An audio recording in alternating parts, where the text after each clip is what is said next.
The issue this project aims to solve pertains to surveys of sensitive issues on groups of people. Questions like, have you broken the lockdown orders in Melbourne during the last week? Can participants really be expected to trust the word of the surveyor and answer honestly when the implication of admission can be so deadly?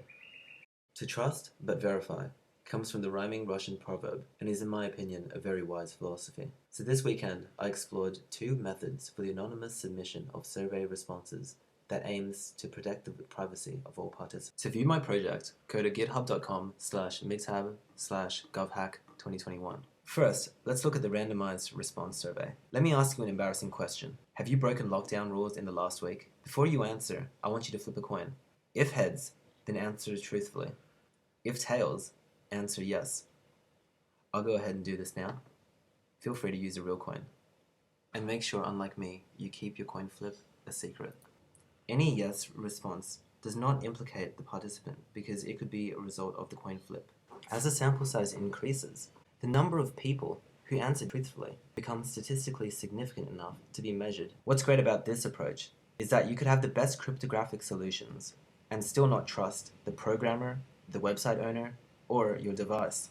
Randomized response surveys shifts the anonymity protecting protocol into the user's head where it can't be bugged. The drawbacks of this approach are that in small sample sizes, the noise from the coin flips can overwhelm the signal. To illustrate these shortcomings, we will examine a Victorian government dataset. Since 2014, Victorian students have been surveyed about their drug use. Let's suppose the dataset contains a true proportion of students who do drugs. How accurate can we expect the results we get using the random response surveys to be?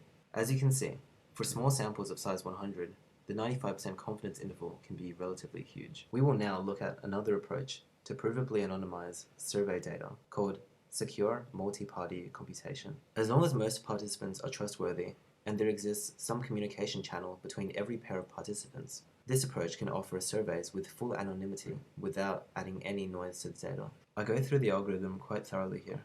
Essentially, each person creates a secret type of code called a polynomial. The properties of polynomials are such that n people can find the sum of everybody's polynomials without divulging their own. Then we just encode our response to the survey within our polynomials. The orange curve is the sum of all of our polynomials.